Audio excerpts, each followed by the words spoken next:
5 most abandoned places in Rochester, New York. Number 5. The Vacuum Oil Refinery Ruins. One of Rochester's most forgotten industrial areas sits along the Genesee River near Flint Street, the remains of the old vacuum oil refinery.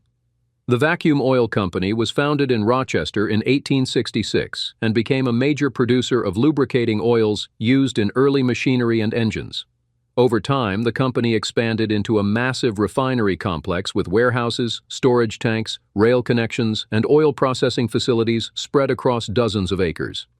The site was once a key part of Rochester's industrial economy, helping power factories and transportation systems across the country. But after the refinery closed in the early 20th century, many of the buildings and infrastructure were eventually abandoned. Today, the area still contains remnants of old industrial structures hidden in trees and brush along the river. Some buildings have collapsed or deteriorated over time, and parts of the land remain contaminated from its industrial past, which is why redevelopment has been slow. Number 4. The upper floors of the Sibley Building. The Sibley Building in downtown Rochester was once the heart of the city's shopping district. When it opened in 1904, Sibley's department store quickly became one of the largest department stores in the United States outside of New York City and Chicago.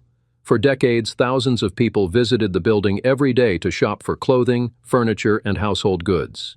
During Rochester's economic peak, the store represented the energy and prosperity of the city. However, as suburban malls and large retail chains expanded in the second half of the 20th century, downtown department stores across America began to struggle. Eventually, Sibley's closed, leaving much of the building empty. Although portions of the building have been redeveloped into apartments, offices, and small businesses in recent years, large sections, especially the upper floors, were left unused for a long time. Walking through those spaces feels like stepping into a frozen moment in Rochester's past, with wide hallways, old fixtures, and quiet rooms that once held thousands of shoppers. 3.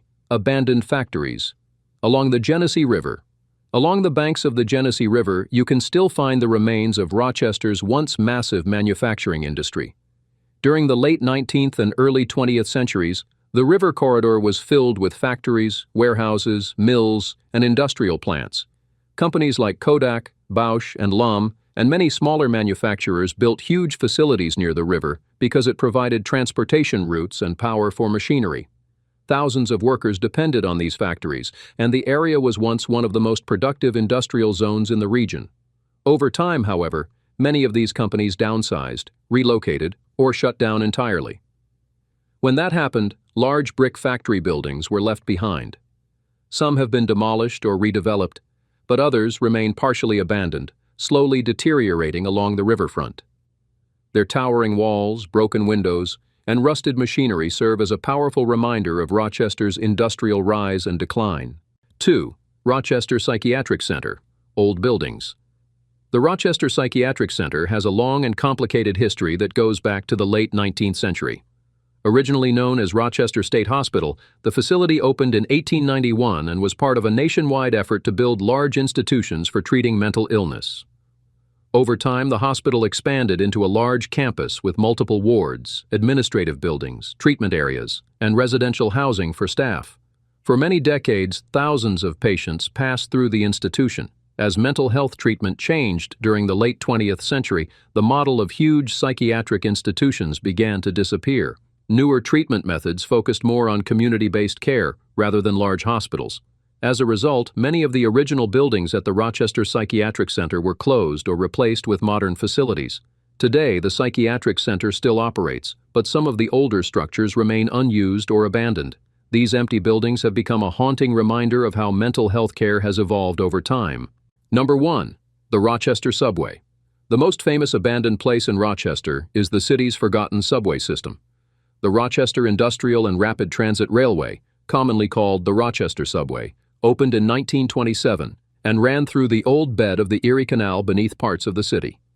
The line stretched for several miles and included underground tunnels as well as open sections along the canal route. At the time, it was considered a modern transportation system that could connect different parts of the city and move both passengers and freight. However, as automobiles became more popular and suburban development expanded, fewer people relied on public transit. Ridership declined, and the subway officially shut down in 1956, after less than 30 years of operation. Parts of the route were later filled in or replaced by highways, but sections of the tunnels still exist underground today. Over time, the abandoned subway has become famous for graffiti art, urban exploration, and local legends, making it one of Rochester's most fascinating hidden landmarks.